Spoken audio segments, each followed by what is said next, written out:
ધોરણ 5 CET માં આપણે આગળ વધીએ તો ઘણા બધા નિયમો આપણે શીખી ગયા અને કાલનો એક અધૂરો નિયમ હતો કે પૂર્ણ સંખ્યા ઉમેરવાની હોય.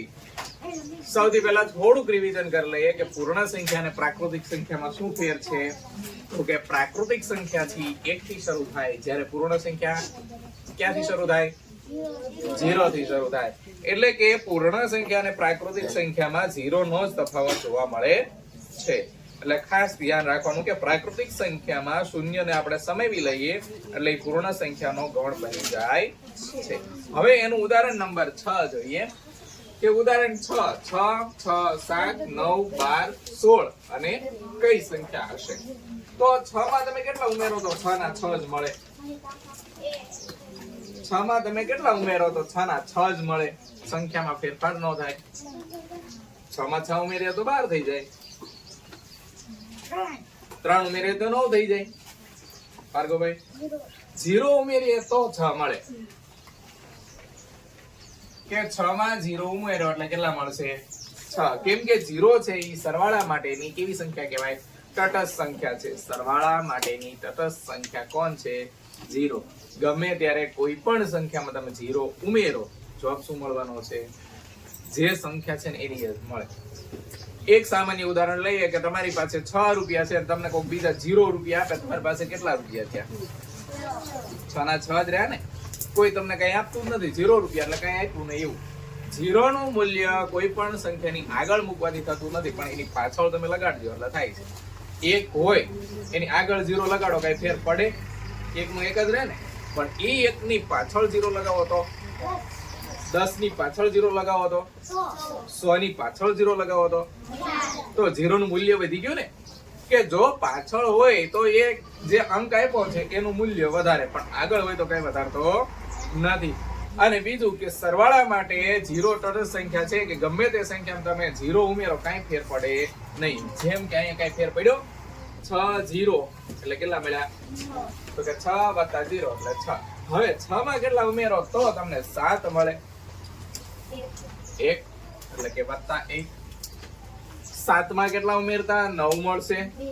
2. 9 માં કેટલા ઉમેરતા? 12 મળશે. 3. 12 માં કેટલા ઉમેરતા? 16 મળશે. બોલો બેન કેટલા? 4 બરાબર છે. 12 ને 4 16 અને 16 માં હવે જો આટલું મળી જાય ને પહેલા આપણે એ જોઈ લેવાનું. પહેલા 0 ઉમેર્યા, પછી 1, પછી 2, પછી 3, પછી 4. તો આ કેવી સંખ્યા આપણે ઉમેરી છે? તો કે ક્રમિક પૂર્ણ સંખ્યા ઉમેરી છે. કેવી?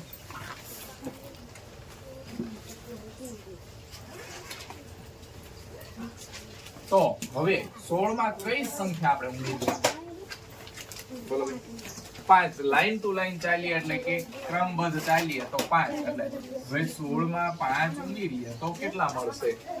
સુથી ને એકડો તો થઈ ગયો 21. એટલે અહીંયા આપણે ખાલી જગ્યામાં જવાબ તરીકે 21 આવશે. એટલે કે અહીંયા કઈ સંખ્યાનો ઉમેરો થાય છે? તો કે ઉદાહરણ નંબર 6 માં 0 + 0 + 1 + 2 + 3 + 4 અહીંયા ઉમેરીએ છે +5. 16 + 5 એટલે 21 થાય છે. એટલે કે આ બધી સંખ્યા જે 0 થી શરૂ થાય છે એટલે કેવી સંખ્યા કહેવાય? પૂર્ણ સંખ્યા કહેવાય. નિયમ નંબર 6 પૂરો થાય. નિયમ નંબર 7 વિભાજ્ય સંખ્યાનો ઉમેરો. વિભાજ્ય સંખ્યાનો ઉમેરો. હવે વિભાજ્ય સંખ્યા કોને કહેવાય એ તો આપણને ખબર હોવી જોઈએ. જાય છે કે વિભાજ્ય સંખ્યાનો ઉમેરો. પણ વિભાજ્ય સંખ્યા એટલે કઈ સંખ્યા? તો કે એના વિશે જાણીએ કે જે સંખ્યાને 2 થી વધારે અવયવ હોય. જે સંખ્યા આપી છે, જે અંક આપ્યો છે તમને, એ અંકના 2 થી વધારે અવયવો હોય એવી તમામ સંખ્યાને વિભાજ્ય સંખ્યા કહે છે. કે જે સંખ્યાને 2 કરતા વધારે અવયવો હોય. હવે અવયવો એટલે શું? તો કે જે અંક આપ્યો છે એ કયા કયા ઘડિયામાં આવે છે ને એ જે ઘડિયા આવે છે એ ઘડિયાને વિભાજ્ય સંખ્યા કહેવાય. જેમ કે ઉદાહરણમાં આપ્યું છે કે 4 ના અવયવો. 4 કયા કયા ઘડિયામાં આવે? તો કે એક બાબત યાદ રાખવાની કે દરેક સંખ્યા છે 1 ના ઘડિયામાં આવે. સમજાય છે? આપણે 1 10 એ 10 ઘડિયો પૂરો થઈ ગયો. પણ 1 10 એ 10 ઘડિયો પૂરો થઈ જાય છે આપણી ભાષામાં. પણ એમ જેમ જેમ તમે ગુણાકાર કરતા જાઓ એમ એકનો ઘડિયો જ્યાં સુધી જેટલી સંખ્યા આવે ને એ બધી સંખ્યા એકના ઘડિયામાં આવે. જેમ કે અહીં આપણે એમ કહીએ કે 1 10 10, પછી 100 એ 100 થાય, સમજાય છે? પછી એમ આપ્યું કે 101 1 ગુણ્યા 101, તો એ પણ 101 મળે. એટલે કે એકનો ગુણાકાર દરેક સંખ્યામાં થાય એટલે બધાનો સામાન્ય અવયવ એક તો હોય જ તે. સમજાય છે? એકના ઘડિયામાં 4 આવે, પછી એની આગળ ચાલીએ તો બેના ઘડિયામાં 4 આવે ખરા? બેના ઘડિયામાં 4 આવે એટલે એ બે અહીંયા લખવાના. પછી 3 ના ઘડિયામાં 4 આવે, પછી 4 ના ઘડિયામાં 4 આવે, તો કે 4 ના ઘડિયામાં 4 આવે ને 4 મોટા મોટી સંખ્યા છે એટલે છેલ્લો અવયવ 4. એટલે જો અહીં કેટલા અવયવ મળ્યા? 1 2 અને એવી જ રીતે 6 ના અવયવો લઈએ તો 6 એક ના ઘડિયામાં આવે, 2 ના ઘડિયામાં 6 આવે, 3 ના ઘડિયામાં 6 આવે, 4 ના ઘડિયામાં 6 આવે ખરા? જવાબ તરીકે 4 1 4 4 2 8 થઈ ગયા. આવ્યા? 5 ના ઘડિયામાં આવે ખરા? 5 1 5 5 2 10 થઈ ગયા. 6 ના ઘડિયામાં આવે તો કે હા 6 1 અને 6. એટલે કેટલા અવયવ મળ્યા? 1 2 3 6. ત્યાર પછી 8 ના અવયવ તો કે 8 1 ના ઘડિયામાં આવે, 2 ના ઘડિયામાં આવે, 4 ના ઘડિયામાં આવે અને 8 ના ઘડિયામાં પણ આવે. એટલે અહીંયા જુઓ તો 4 ના કેટલા અવયવ મળ્યા? 3 અવયવ મળ્યા. 2 કરતા વધારે કહેવાય એને. આપણને શું કીધું કે 2 થી વધારે હોવા જોઈએ છે? 2 થી વધારે. 6 ના કેટલા અવયવ મળ્યા? 2 થી વધારે થયા. 8 ના કેટલા અવયવ મળ્યા?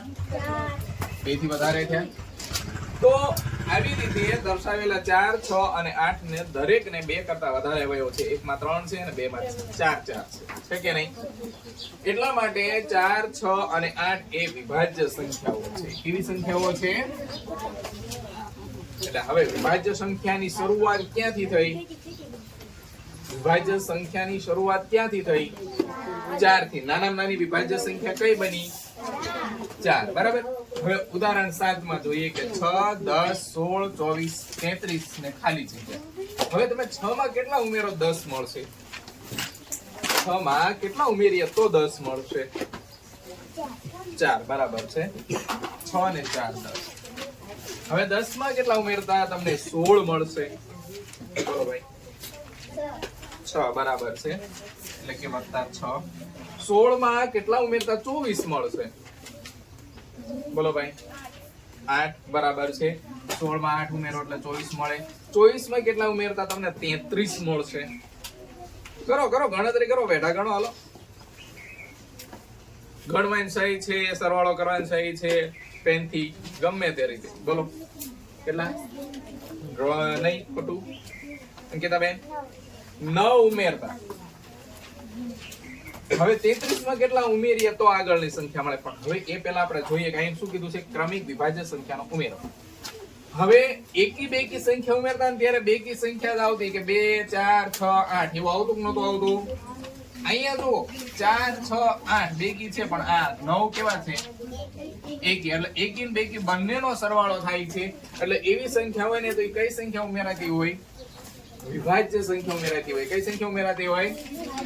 એટલે અહીંયા 6 માં 4, 10 માં 6, 16 માં 8, 24 માં 9. તો 9 પછીની વિભાજ્ય સંખ્યા કઈ? તો કે 9 પછીની તરતની સંખ્યા છે 10.